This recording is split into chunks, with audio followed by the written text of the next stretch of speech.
Hey everyone. Okay, so welcome to the Ecology Center seminar for at least the second seminar for this week. So I have the pleasure of introducing Dr. Mike Dietze. I'm going to try to add some other details that you might not have heard from Peter's introduction yesterday. So I did ask Mike a couple of questions that I'm going to give his answers to you guys later on. But just a quick overview, just in case if you weren't here yesterday. So Mike is a professor and lead at the Ecology Forecasting Laboratory at Boston University. He attended and received his bachelor's in biology from Duke in 2000, and he ended up staying at Duke for his PhD in ecology and received that PhD in 2006, looking at regeneration dynamics in large forest gaps. After he received his PhD, he then became a postdoc research fellow at Harvard University until becoming an assistant professor at the University of Illinois. He is now a full professor at Boston University, and as you heard yesterday with Peter's introduction, Mike has received a lot of different accolades for his research. A lot of amazing papers that he's written have been recognized. But one other thing I wanted to, again, bring up with this introduction to make it a little different is I did ask Mike questions. The first one being, what would his advice be to grad students, especially those that are now entering into grad school? And he actually had a quote from NPR about Nobel laureates and how Nobel laureates are successful not because of their intelligence, but because of their ability to step back and look at the big picture. So his biggest advice for grad students is to kind of step back in your research and look at the big picture questions within your research field. And then the second question I asked really wasn't a question, but more of me wanting to get a fun fact from Mike. And so Mike's fun fact is that he is an avid runner and that he has done, 10 ultra marathons at least. So he is literally going the extra mile. So yeah, without further ado, I'm going to hand this over to Mike. He's going to talk about multi-sensor data assimilation approach to terrestrial carbon cycle monitoring, inventories, markets, and projections.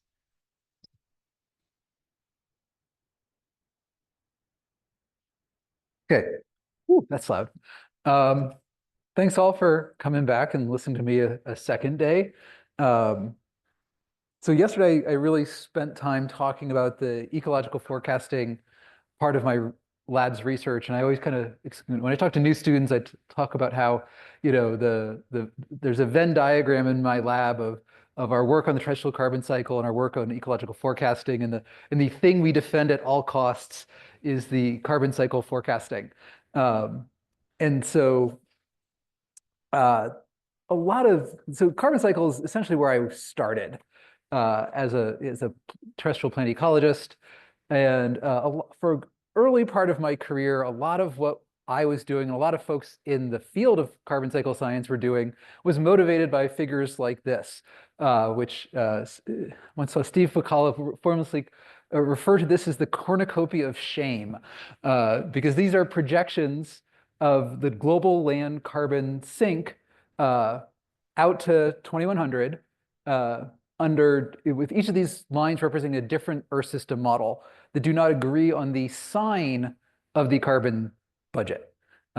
And if you are not used to thinking about petagrams, I will note that global anthropogenic emissions is on the order of 10 to 12. So that range of variability is, shall we say, policy relevant because it's comparable to anthropogenic emissions.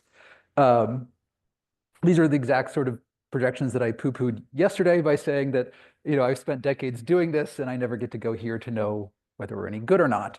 But I do want to say that I wanted to kind of spend today coming back to the carbon cycle side of our work because, like I said, it's where I started, but it's also where the latest breaking stuff in my lab is going on right now. So the first half is kind of some of our work on carbon assimilation forecasting, and the last will actually be stuff that's still just getting started or actively in progress. As I alluded to yesterday, there's a large kind of unmet need for carbon cycle information on these shorter time scales than we see in the CMIP process. And that's driven by a lot of things, but one of the things that's really different now from the first decade of my research um, is that things like measurement, reporting, and verification are real important parts of carbon cycle science now that was largely an academic exercise or an exercise of projecting model-based projections in the future. But now we have things like international reporting requirements under the UN Framework Convention and RED projects and the Article 6 stocktake and the emerging concept that we might have in an Article 6 international carbon market, as well as the evolution of these new voluntary carbon markets that are a new industry in ecosystem science that did not exist a decade ago. And I was telling someone earlier today, I've had between these top and bottom, I've had 8 alumni of my labs leave academia and enter the MRV world in some form or the other, whether they're working, so I've folks 2 postdocs from my lab working for Finland to do Finland's carbon accounting system. I have folks that worked for big startups, folks that started their own startups. So it's really kind of amazing to see, and though I also say exciting to see, this information transition from a purely academic exercise to something that actually has real world impacts. That said, I do have a couple critiques of what's going on in carbon cycle science right now. And one of the things that I think is kind of a real issue is that whether it's for reporting purposes or basic science purposes or voluntary markets, what I see a lot of right now is the production of, shall we say, individual data layers. So someone goes out and figures out how to map biomass, whether that's using Landsat or LiDAR or radar or microwaves or whatever, or someone sets up eddy covariance towers and then uses machine learning to make a upscaled map of predicted net carbon balance, or someone goes out with a soil core. USGS has done this for God knows how long. Making these maps of soil carbon and other soil properties. But to understand what the carbon cycle is doing, we don't need a pile of independent maps. We need actual carbon budgets. We need to be able to reconcile the information that's coming from multiple sources of information with each other. And I think that the algorithms I talked about yesterday that we use for iterative forecasting, these data assimilation algorithms, are also a really powerful way to think about how we can harmonize multiple sources of information about the carbon cycle with each other and with the process level understanding that's embodied in the models that we use to make projections. So if you use the data assimilation algorithm to run into the forecast, into the future, that iterates between this idea of a forecast step and an analysis step. You use the model to make a prediction in the future, and then the analysis step, you reconcile that prediction with the observations, you harmonize them together. If you do this in the past with cleaned up data, not real-time data, with models that have been well calibrated and validated, that's called a reanalysis. And this is something that atmospheric scientists and some other disciplines have been doing for a long time. If you've, I don't know about you, we often use atmospheric reanalysis meteorological data sets as inputs to our models and other analyses because they are gridded spatial temporal data sets that represent the best estimate of what the atmosphere was doing historically. So what we're advocating for is the idea of a carbon cycle reanalysis, a harmonized understanding of the carbon cycle, the pools and fluxes, with robust estimates of uncertainty that accounting for multiple sources of uncertainty in the spatial and temporal variability to kind of understand the carbon cycle better and to inform things like MRV. So like I said, the basis for this are these iterative data assimilation algorithms. I also want to take a minute to say that in our particular case, we are implementing these ideas of a carbon assimilation and reanalysis product using a set of tools called PCAN, the Predictive Ecosystem Analyzer. This has been a community cyber infrastructure project that's been around for 15 years, trying to basically build tools to help the community, help researchers bring particularly process-based ecosystem models and data together. To date, we have 20 plus models set up to run, in forward simulation mode. This varies everything from, simple stand scale forest gap models or, plot field scale crop models up to, multiple, the land components of multiple Earth system models. And I mentioned that because I also think it's something that's really important when you think about carbon monitoring and carbon inventories and particularly carbon markets, is that it's important that you understand that you need to validate the workflow that goes into, say, a voluntary carbon market, not just the model itself. If I have a well-validated model in one context, and I apply that model using completely different sets of inputs and different constraints, it doesn't mean that I can trust its predictions, because that's not the context that it was validated for. So when we first started playing with these algorithms, we did it at the stand scale. So this is some work led by Anne Rejo, who was a graduate student in Jason McLaughlin's lab at Notre Dame, but essentially lived in my lab for 2 years as a visiting scholar. Since Jason was a former lab mate of mine, Anne is, I think of her as my academic niece who came to live with me. And we did a lot of work on kind of building taking some of these tools that are developed for numerical weather forecasting, which is where a lot of these things are coming from, and applying them to understanding forest dynamics. So this is an example of applying these data assimilation algorithms to which stand was this at Harvard Forest? I'm forgetting exactly which stand, but it's one that's been monitored continuously since the 1960s. And the data here is actually a hybrid product itself that combines both inventory data and tree ring data. And so, you can see in kind of blue, the ensemble forecasts that occurred at each time step. And then, behind this, you can barely see the data, but the idea being that this analysis step that essentially contracts, reconciles the forecast with the data and contracts the uncertainty around them.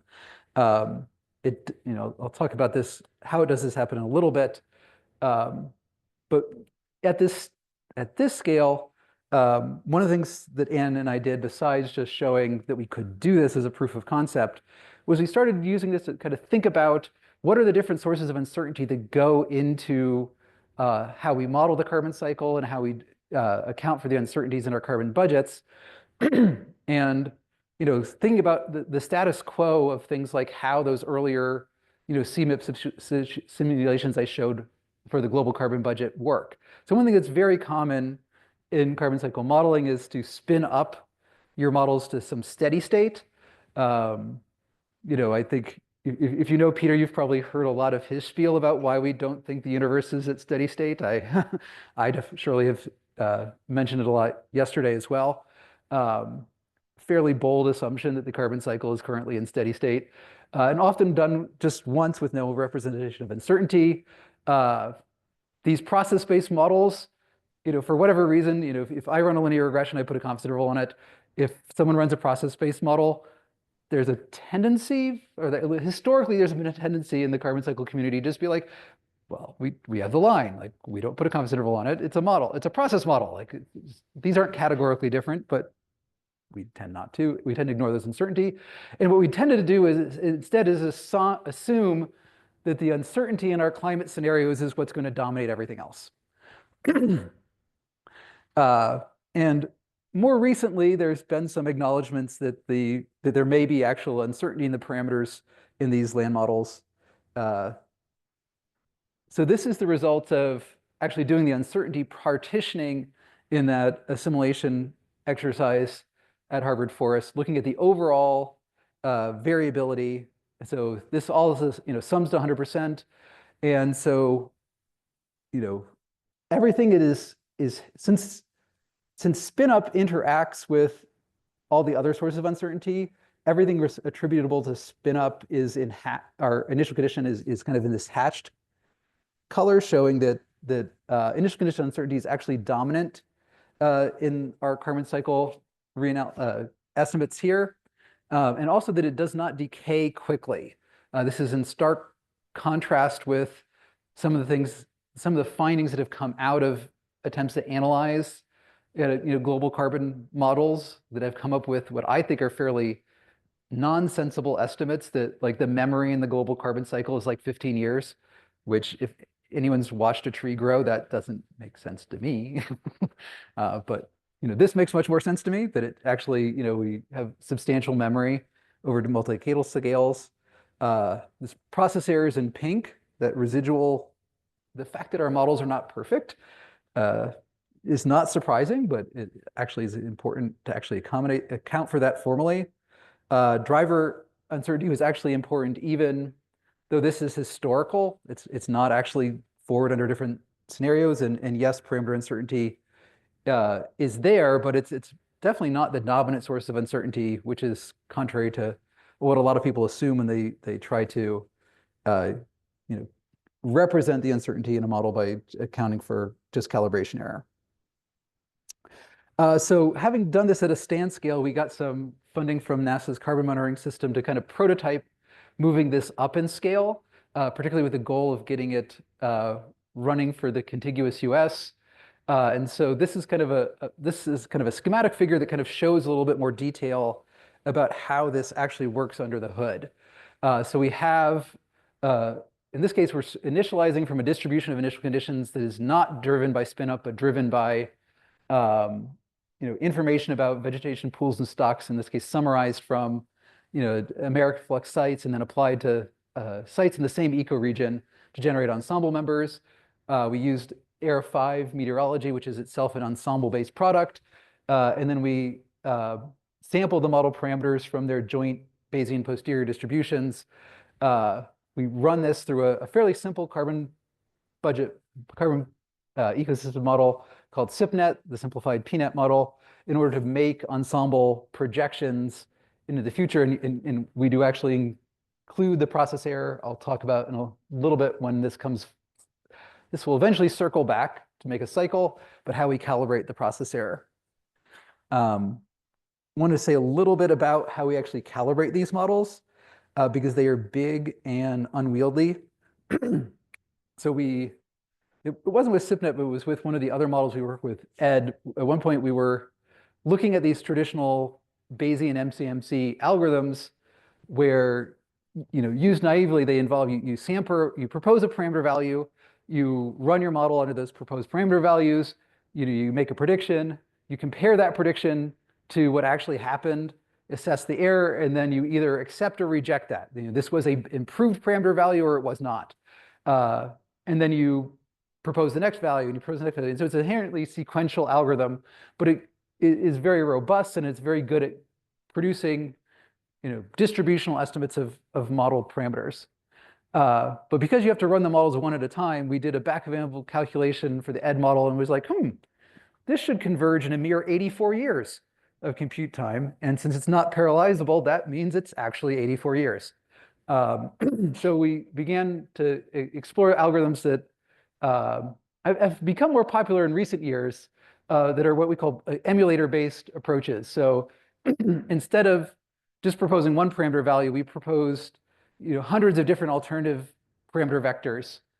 We run all those models at the same time. We have a supercomputer, so we can propose 100 different parameter vectors and run 100 different model runs at the same time. Compare all of those to the actual data, calculate the error between the two, and then essentially here T is some summary statistics. You might think of this as like sum of squares versus some proposed parameter value. And then you build a response surface, in this case using a Gaussian process, which is a flexible modeling technique that is popular for this because it allows you to account for the interpolation uncertainty and propagate that. And then you do the MCMC on this response surface rather than on the original model itself, actually allowing you to do all of that in parallel, and then this ends up being incredibly quick. we turned a 84-year calibration into a 3-hour calibration. Being able to do that then allowed us to think about things like hierarchical models. Can we account for the fact that a notorious thing with carbon cycle models is you can calibrate them to a single site and make them match the observations beautifully. And you can take those same parameter sets and move that model to a new site, and it does not look nearly as beautiful. Often makes no sense at all. And that's because ecological processes are themselves heterogeneous. Evolution, community structure, these cause the parameters in these models to actually vary in space and time. And what we want to be able to do is to have these kind of multi-scale models that allow us to account for the fact that we might have site level variability in parameters, but also some cross-site constraint on what those site level parameters can do, that you're essentially sharing information across sites when you do that calibration. So outputs of things, analyses are things like this, where we have, this is an estimate of the correlations among parameters across sites, and as well as estimates of the, how variable different parameters were across sites. So we could see things like, so the basal soil respiration rate was actually really variable across sites, and is, interestingly negatively correlated with our leaf phenology parameters, which is also negatively correlated with our autotrophic respiration parameters and things like that. So we can actually get this understanding of where the variability in the processes are in our models, which is actually kind of a powerful thing, because one thing that often happens with process-based models is people see that the model doesn't do perfect, and so they add additional model complexity to the model to try to account for the fact that the model's not perfect, which leads to an inevitable feature creep where people add complexity to the models, they never ever take it back out again. And usually the only way you can test if something is going to improve the model is to add it in.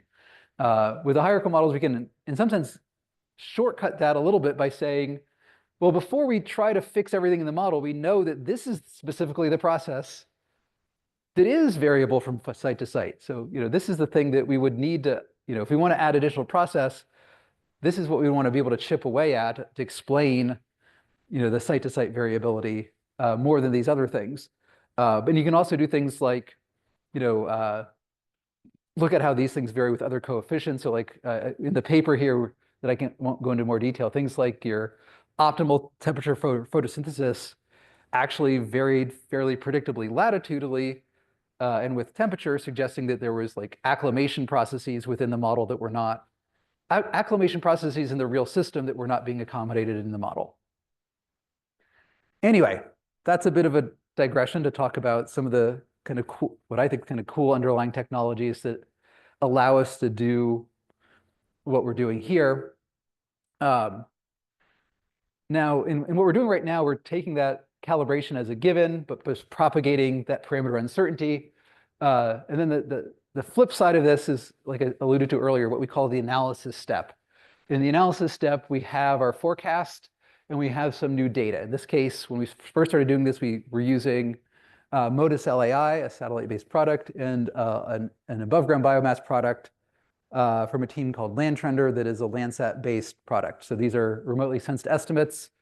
And the kind of underlying kind of some magic of data assimilation is a fundamentally Bayesian concept where we essentially treat our forecast, the prediction in the future before we see the data, as our prior, and then we have new observations that enter through a likelihood, and then we use Bayes' theorem to combine those two things, essentially generate a weighted average between the forecasts and the observations, each weighted by their uncertainties.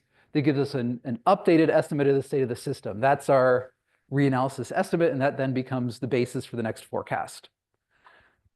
One of the things that's kind of, I think, remarkable and a fun feature about data assimilation is it also lets you update things that you don't observe directly. So imagine that I had an ensemble of model predictions, and the ensemble varied in both the amount of conifer on the landscape and, say, the above ground biomass on that landscape. Now that's our ensemble prediction, so that's our forecast, and our forecast is thus our prior. So this blue in these two plots is just the marginal distributions of that scatter plot. So you project each of those onto those respective axes. That's in blue. Now let's say I have a way of observing fraction conifer.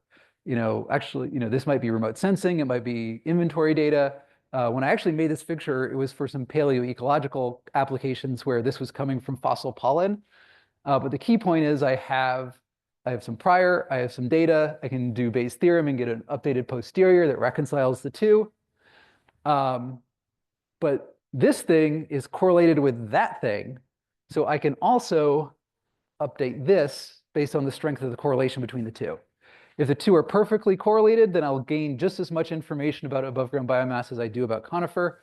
If they're perfectly uncorrelated with each other, then I gain no additional information about this by measuring that. This is a core part of how numerical weather forecasts work. You have however many grid cells in an atmosphere, and you are not making direct measurements about most of them. You are inferring most of them by covariances with the times and places that you do make measurements.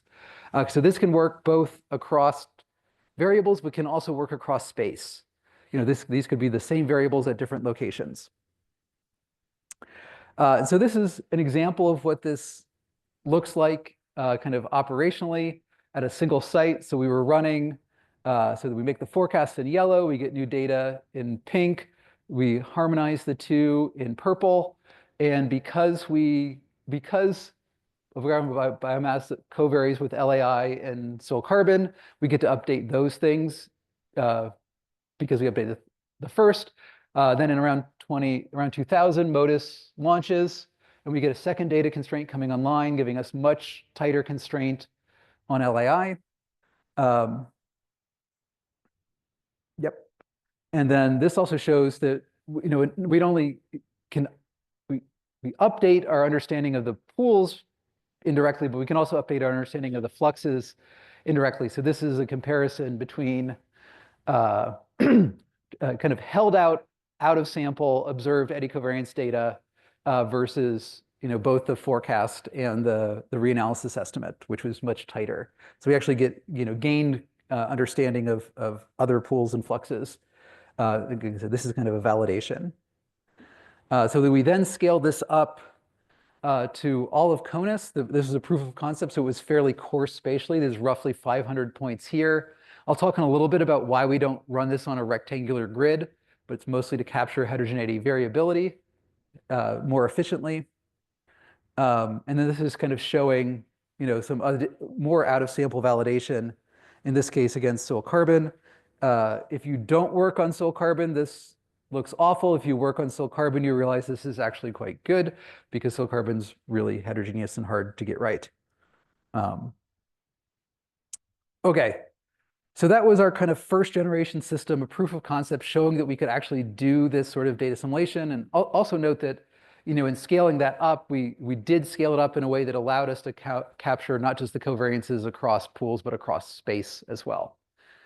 In the second round of CMS funding, we've now increased our number of data constraints, which was a big part of what we've been working on in the last years is adding more constraint.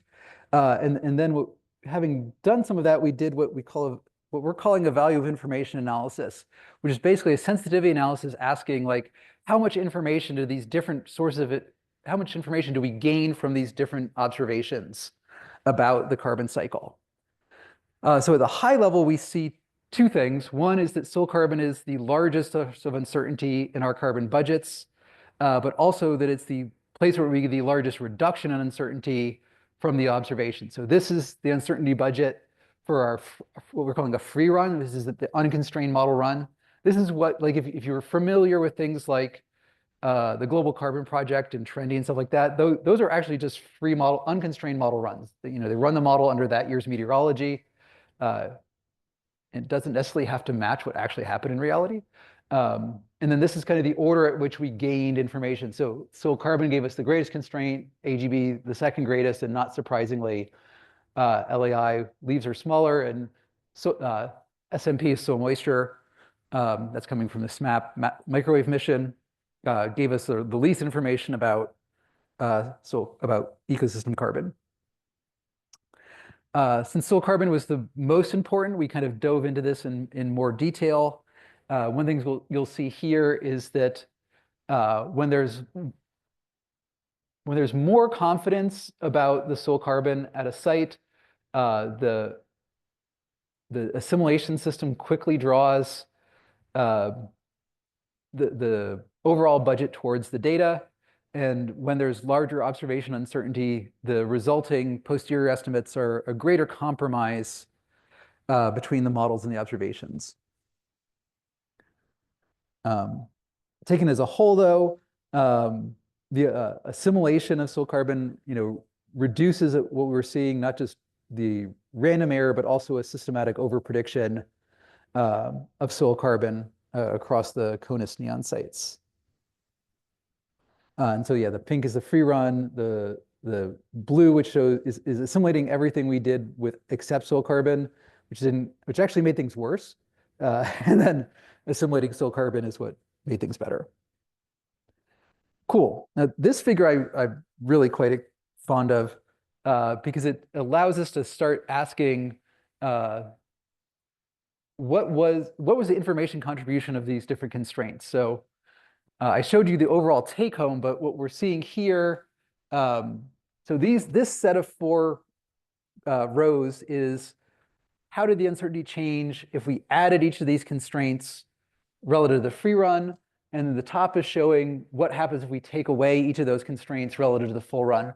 The answer is fairly consistent. The dominant thing you see here on this diagonal is like that thing constrains that thing. Like above ground biomass constrains wood, LAI constrains LAI, soil moisture constrains soil moisture, soil carbon constrains soil carbon.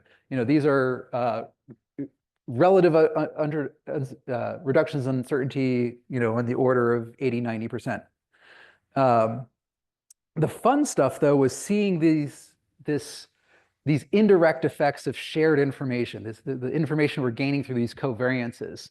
So every place that's like a large circle, this off diagonal is where you're gaining shared information. Some of these are kind of fairly obvious. So like LEI improves estimates of GPP because GPP is driven by leaves.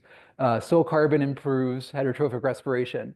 But others are kind of less obvious. Like if you assimilate Modus LAI, you improve your estimates of soil moisture. If you, things like that, as well as places where, if the color is opposite of the dominant field, it's actually showing that there's some conflict between the model and those multiple sources of information that we're still trying to resolve.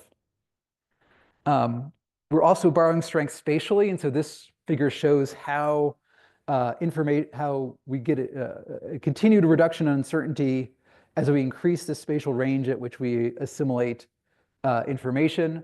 The general take-home is that these spatial scales are really non-trivial. You're sharing spatial information over hundreds of kilometers. You tend to get a greater value of shared information for the above ground pools than the below ground pools, but even in below ground, there's still valuable shared information.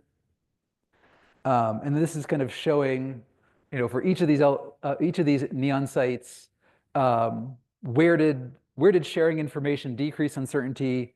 Where did sharing information in black not change anything at all? And where did sharing information actually increase uncertainty? Usually the places where uncertainty increases are because the spatially nearby sites are often contrasting in some important way. The different ecosystem type, steeper environmental gradients, stuff like that.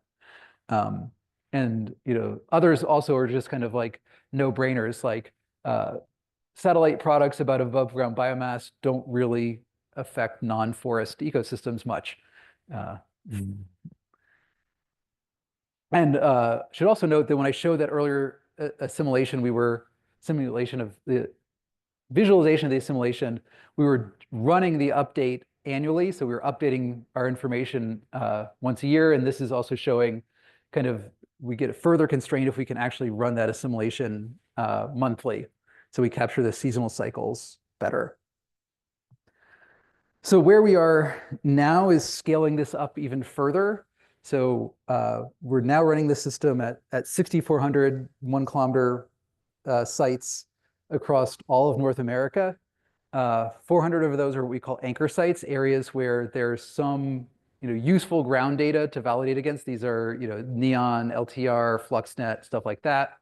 The other 6,000 are done by a stratified random sampling, stratifying by all of these environmental variables up there, but also adjusting the weights of the sampling to make sure we get a good sampling of JEDI, which is NASA's satellite LiDAR mission, and good representation of forest inventory data. 1350 forest inventory plots doesn't seem like a lot out of 6,000, but remember, this is the only place you have forest inventory plots, and most of that isn't actually forest. So, and then we've also upped the ensemble size here from 25 in the prototype to 100 now. So all in all, this is 2 orders of magnitude more compute than what I showed the first thing we did. And this, we just had this kind of come off the press as a kind of a very beta product this last semester. We've also developed some machine learning techniques to essentially downscale. This is all fairly straightforward. We take the same stack of data layers, we split into a training testing set, and we fit machine learning models to then predict the other pixels where we didn't run the data assimilation system. So the output that is now things like this. These are our current estimates of what we say actual carbon budgets, so or carbon and water budgets jointly. And note that when we show these maps, these are actually the average of, again, 100 maps, each downscaled with its own machine learning model. So we can properly calculate the covariances across pools, fluxes, space, time, etc. For reference, these histograms are showing in black the distribution of uncertainty in the original data product that we're assimilating, and in red the uncertainty in the posterior estimate itself, showing that we actually are that sharing information across space and across pools and fluxes actually does provide additional information beyond just stacking the data layers up independently. And that's particularly apparent for soil carbon and above ground biomass, and probably the least important for things like soil moisture, which has a much shorter residence time than carbon in most of our carbon pools. There's a whole lot of stuff we're going to be doing in the future here in terms of looking at the spatial temporal patterns of trends in carbon pools, variability, variable importance, uncertainty reduction, validation error, et cetera. Which kind of brings me to kind of the, what's coming next part of the talk. So we just, last year we got the final round of NSF Macrosystems Biology, got a project funded to really take a system that was developed using NASA funding, primarily driven by satellite observations, and really anchoring that to bottom-up observations. So getting the Neon data, the forest inventory, the FluxNet data into the assimilation itself. Right now, we're really focused on using those data for validation. So I've got a first-year student doing a lot of flux validation, a senior thesis student doing a lot of forest inventory validation, and another student starting this semester doing some Neon validation. But again, we want to get that into the assimilation itself so that we can really tie this to ground observations. We've also are working on a number of methodological improvements. So we have this machine learning downscaling kind of in a beta form. It's working. There's lots of room for improvement, particularly in capturing the fast time fluxes, which I didn't show because they're hard to downscale. We've also are kind of at the alpha stage of also kind of doing kind of a machine learning analysis of the biases in the forecast. So we've kind of done some of the analyses, but what we want to do is kind of twofold. One is build that into the simulation itself so that we can essentially bias correct our forecasts in real time to improve the assimilation and reduce the uncertainties, but then also analyze those machine learning models to understand what are the processes that we're actually missing in the models? Where where there are structural errors that correspond to essentially to incorrect hypotheses in our model structure. I talked earlier about some of the work we do on parameter calibration and the hierarchical version of that. What we want to do, what we're just starting to do is thinking about how to integrate the parameter calibration and the data assimilation together so that we're updating both parameters and pools and fluxes simultaneously. Something that I showed yesterday in our, that, we've done that in our tick forecast. Like, it's conceptually we know how to do it if you're on a small scale, but doing it at a continental scale is more challenging. And we also want to move there's a weird feedback now. Sorry. Move the hierarchical calibration from just kind of a random effects model to one where we can actually map parameters. A good analogy here is that this is the cardamom system that Matt Williams at Edinburgh and blanking on the name at JPL. Apologies, I'm forgetting the other co-author. They can generate these sort of maps of parameter variability, but they do it by literally calibrating the model independently for every parameter. And we want to kind of make this hierarchical where we can, again, borrow strength across space. And then this top figure, which is kind of an example from the weather forecast literature, kind of showing, an example of what I think many of you have seen, this idea that these hybrid approaches that combine machine learning with process-based models are often able to actually have greater skill than just the forecasts alone. Time. Okay, cool. So some other fun stuff that we're working on right now that's building on this technology. So we just actually got a contract funded with the state of California to take Pecan and these workflows we've built and build a transparent open source way of doing carbon inventory and management projections for the state of California's croplands, which is kind of really exciting and actually kind of born out of the state of California's frustration that in cropland carbon monitoring in particular, there's a propensity for a lot of closed source models and proprietary data products that are used. And California's not happy about that. And it was kind of a funny coincidence. Well, I guess the interesting side story here is that we saw this request for proposals for this contract, and they were giving a 2-year timeline to build this entire system. And we're like, that seems awfully ambitious. Good thing we started 15 years ago, because it took 15 years to build what we've got so far. So here's an example of what we're doing. So this is the same data product I was showing earlier. This is the above ground biomass product. And like I said, it's a kilometer resolution. So this is just me zooming in on what I showed before. And then this is us showing our ability to subset just the portion of that that's cropland, and then kind of say do county level inventories. That's not exciting. That you might be like, well, that's just basic GIS, and it was. But what I think is actually kind of novel here is that because our project is ensemble based, we can actually do the uncertainty accounting in an ensemble based way, as opposed to what I see happening in most inventory products, which is a fairly naive approach to the uncertainty. It's like you took the per pixel standard deviations and you add them all up independently, assuming that there's no correlated errors between anything. And I'll tell you, you don't need that many Landsat pixels to make your uncertainties go very small. Like there's just a whole lot of pixels in the world.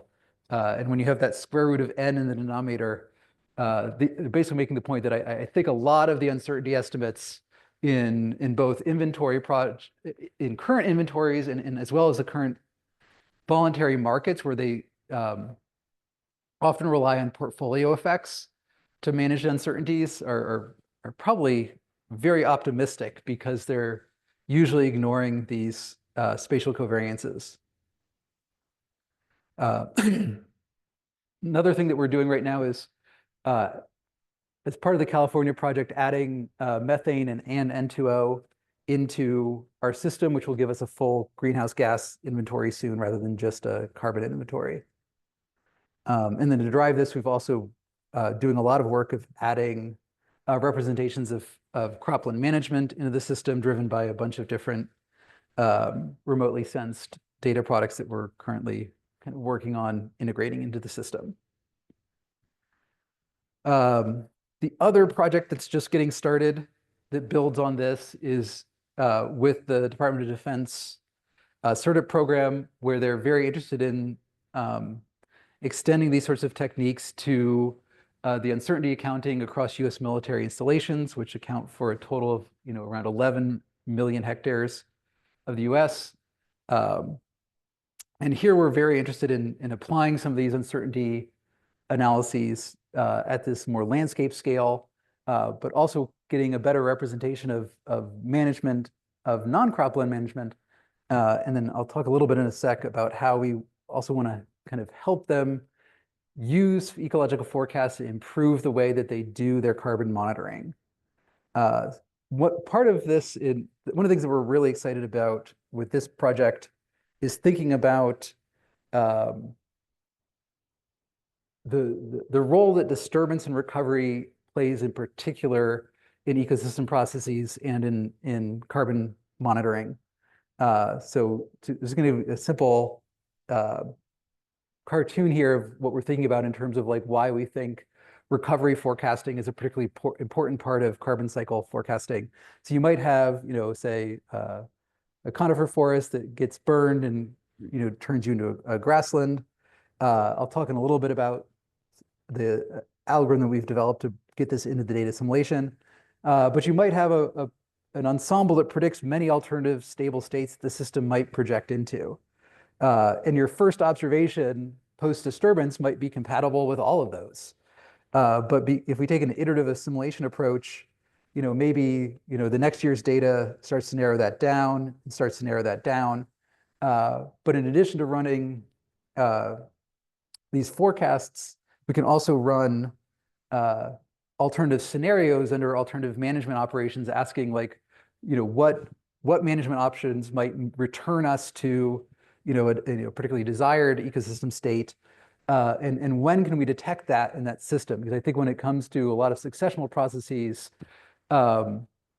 systems are often very sensitive to initial conditions early in post-disturbance periods, and then become, in some sense, progressively more deterministic as time progresses. So we want to kind of identify the trajectory we're on and identify the management operations that can change that early on.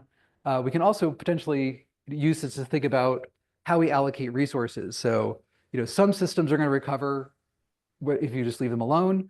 Some systems are not going to recover regardless of what you do. And can we use forecasts to identify that middle cases where the management operations actually make a difference and invest resources in the times and places where it's going to be most efficient? And how can we use forecasts to help inform these sort of recovery and management decisions? I alluded to in the last slide, how we're going to detect disturbance in the assimilation system itself. And I will just say that this slide illustrates a place where data assimilation, when adopted uncritically from the atmospheric sciences, actually gives us a completely wrong answer about what's going on. So in this case, we might have some ecosystem variable of interest. Here might be LAI. And so here the solid lines is the true state of the system. The dots are that with some observation uncertainty around it. And the reality is, in this year, there's a disturbance that knocks the butt out of the system, and then it slowly recovers. But what actually happens in the assimilation system? Not that. It mistakes this disturbance for a slow, gradual degradation of the system. And the reason it's doing that is kind of some of the assumptions that go into data assimilation. So, the standard assumption data assimilation is it approximates your forecast ensemble with a normal distribution. So in this case, I actually have a very bimodal forecast. Most of the time, this system is going to likely be undisturbed and just continue on as business as usual. And with some small probability, it'll be disturbed. And the average across that data set is here. And even though we then, even if the observation is there down at low LAI, you use Bayes' theorem to combine the two, and you end up in this no man's land that doesn't correspond to what any ecosystem's doing. Uh, and yeah, results in kind of a nonsensical answer. So to address this problem, we kind of went back to the underlying math in data assimilation and said, well, what if we instead represent our forecast not as a single normal, but as a mixture of normals, in this case, a weighted average between a disturbed and an undisturbed case. And then when we see this disturbance case, we update not just the means and variances by Bayes' theorem, but we also update the weights between these two. In this case, the weight shifts predominantly to this newly disturbed case. This is just the math. At this point in the day, no one wants to see the math. And this is the figure that shows that, in fact, this does actually work and allows us to capture the discrete nature of disturbance. So essentially, what we end up doing is integrating this, kind of a disturbance detection algorithm into the data assimilation itself. Another fun thing about this is because it's based on the actual forecast rather than being based on some sort of threshold, these points right here, which are actually lower than the point that triggered the disturbance detection, don't get classified as new disturbances because they're compatible with the forecast itself, which is different than like a more traditional threshold-based technique.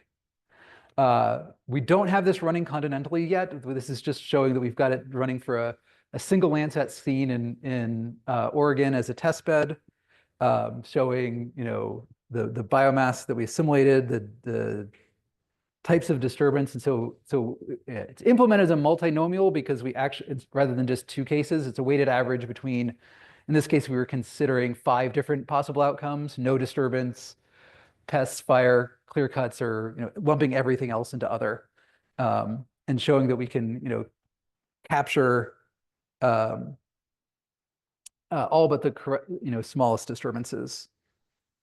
Let me do it on time. I think I'll skip over this part. I'll do it very quickly. So the last thing is that what we want to do for DoD is apply this at the scale of individual military installations. This is actually building on some work I did during a sabbatical at Harvard Forest, where we developed a landscape scale version of the forecast system. And this is showing that you kind of run these. This is showing how the uncertainty increases. Oops. But the more exciting part here is this idea of using these landscape scale forecasts to make these adaptive monitoring decisions. So can we decide on what we measure, where we measure it, and when we measure it, based on what the forecasts are predicting is going to be, what the predicted means and predicted uncertainties are, rather than just saying, I'm going to go measure soil respiration every other Friday because we've always measured soil respiration every other Friday. So can we optimize our sample designs based on the information the forecast is giving us? And so we don't have this super formalized yet, but what we did do is have a group of some REUs actually go out and kind of do this, prototype this in the real world. So they had a choice every week between where on the landscape should they measure? Should it be in wetlands or evergreen forests or deciduous forests? And what should they measure? Should they measure these soil respiration collars, or should they go out and measure these dendrometer bands?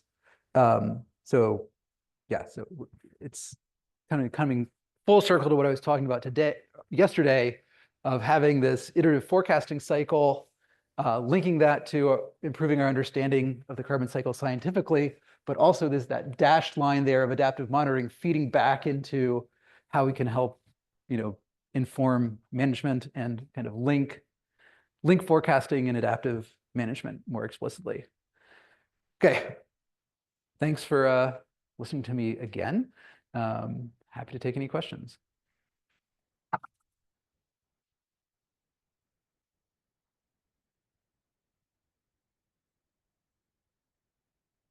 Yeah. Talk a lot about using spatial covariance to improve the model. Seems like there's a lot of untapped potential to use spatial space for time substitution for validation. It's not too hard to find. I mean, the climate 100 years from now, very likely to be similar in like Pennsylvania, for Maine, it'll be like, if you go not too far away, and find some climate on the landscape, that's what we expect, and use that as a validation. Yeah, but that is totally true. But what we're doing here isn't about validating our forecasts across space and time. It's literally about can we get better estimates of what the carbon cycle is doing by borrowing strength across space and time and pools. So saying that, if I mean, here's a simple example, and it's one that we're trying to answer in that macrosystems project. So NEON is a great NSF investment in standard monitoring procedures across a continental scale, but it's very sparse spatially. So if I have, a NEON site for this, square kilometer, how much, but 5 kilometers away, I don't have a NEON site. How much information over here how much can I improve my prediction over here by acknowledging that what's happening at the NEON site probably tells me something about what's happening nearby? This information is not just telling me about this one pixel, it's telling me about the larger landscape. But we actually don't know how far, and that's really one of the questions here. We show it, we're getting some preliminary answers about that in the value of information analysis that suggests some of that information actually maybe providing useful shared information to reducing uncertainties in the order of hundreds of kilometers. But I think still something we're trying to really understand is if you're designing, say, continental scale monitoring networks, where are the gaps? Where are the holes? How far can you leverage information at one place to make inferences at nearby places? So that's the borrowing strength spatially, but then also borrowing strengths across variables. Like, if I have we saw that in one of that earlier simulations. Like if I have, observations about above ground biomass, that limits the options for what LAI could be. If I have observations about what LAI could be, that limits the options for what GPP could be. So we're leveraging the fact that there's covariances across the variables in the carbon cycle to say, as a way of harmonizing the information, as a way of trying to come up with our best composite estimates. And my core argument is essentially that I think this is a better way to do this than what I think we've seen a lot of in the past, because honestly, I think the next best alternative are things like synthesis reports, where like the soccer report, where the soccer state of the carbon cycle report, where a committee gets together, reads the literature, makes some tables, and says this is what we think the carbon budget of North America is. Okay. I think what data assimilation does is because it's a more formal way of combining multiple pieces of information with each other. And I think there's some cool features here that I wanted to highlight. Yeah, Peter. So I have a question about the uncertainty. I don't think it's a forecasting question. It's just given the data that you have available to you, maybe it needs got all these different components measured correctly. And Yep. so at that location today, you have a really good handle on how much carbon is in, per square meter, per whatever hectare, to within a few percent active. But then if you go 50 miles away, Yep. and you're using satellite or other kinds of things. My question is, what do the confidence intervals look like there in terms of percent and relative? And how does that number compare to the change? Think about carbon market. Mm-hmm. How much do you expect it to change over 5 years, given some management scenario? And also, like, what's the relative, given the uncertainty, can you actually detect the change? Yeah, those last couple questions are really the where we're going. Like we don't have answers to that sort of stuff. Can we detect the change? Yeah, that's really getting management into this assimilation system is what's coming in the California project for croplands and in the DoD projects with for other managed systems. So we're very eager to see what will happen once we have management operational at a continental scale? What will happen when we have the disturbance detection at a continental scale? We do expect these things to have large impacts on what we think the total carbon budget is at a continental scale. Um, Peter said, couldn't you Yep. just take your estimates at time one, with the Yes. uncertainty at time one, project in a second data set with similar uncertainty, Yes. take the flux and say, okay, well, given the amount of uncertainty in the code, it's either unreasonable or reasonable to detect change for the standards of the carbon market? Yeah, I think we could. And in fact, one of the things that we are doing right now is well, this summer we'll be working with the Environmental Defense Fund to take to kind of build on these sorts of analyses and to kind of get a better understanding of the impacts of spatial and temporal uncertainties and how they affect things like inventory reporting at the state, national, et cetera, level, as well as how they affect these portfolios that are used in the voluntary markets. Because I think that's where, if you just have one site, that's one thing. But I think where the where the potential mistakes are coming are, when you're misattributing the uncertainties or overly optimistic about the portfolio effect and how much that's canceling errors. That said, spatial covariance cuts against you when you do this sort of aggregation, but temporal autocorrelation actually cuts the other way when you're trying to do change detection. Because a lot of when you have an ensemble-based uncertainties, a lot of, instead of having just like standard deviation here, you have a collection of ensemble members where the lines are often parallel. So like the difference between two time points often has much less uncertainty when you account for the temporal autocorrelation correctly than if you didn't. So there's actually advantages to accounting for temporal autocorrelation correctly when it comes to things like detecting change and detecting I think the really philosophically squirrely thing here, which is, what they actually do is they run, a managed scenario. They run a counterfactual of, if they, business as usual, and you get credit for the difference between the two, which is something you can never actually monitor because you can only ever have one reality. Unless you have split plot designs, which, commercial farmers don't want to do. They don't want to like split their farm and only get credit for half of it. Though interestingly, our colleagues in Finland that are implementing Finland's system, Finland's actually paying farmers to do that. They're actually paying them to split individual farms and do the management on half of them so that they can actually test both their managed scenario and their counterfactual. Yeah. So based on your experience so far with modeling carbon, there are different aspects we're going into this, which is like the uncertainty of your samples, the uncertainty of your feature inputs from satellites, the choice of the model, and probably a number of others. What would you say is the limiting ingredient right now if it was a bottleneck for predicting carbon at this point? That is a great question. So my best answer to that is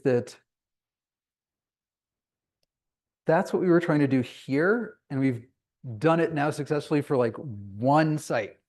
And I'm, very eager. In the plan is to take these sorts of analyses and now be able to run these sorts of analyses at a continental scale to then ask, spatially, is there variability in how these different uncertainties matter? Like, is this study that's coming from like an iconic deciduous forest in the east applicable here in Utah or not? Do you guys have, do different uncertainties dominate, a semi-arid shrubland or a grassland or, a highly managed system? Like,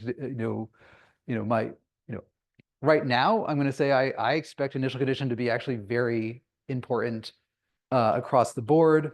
And then I particularly think that the magic bullet that I want to see is this one. I fear that this answer is going to be consistent. Soil carbon is going to continue to be the dominant source of uncertainty because this is the one that no one knows how to do remotely. not with anything that anyone would put much confidence on that it's more than an indirect proxy. Yeah. All that great, wonderful satellite data doesn't change the fact that our currently best technology for reducing uncertainty in sill carbon is to take a metal pipe and hammer it into the ground, which does not scale well. I look for how many tests actually you can do. Okay. I'd love to hear how you think you can do it. Yeah.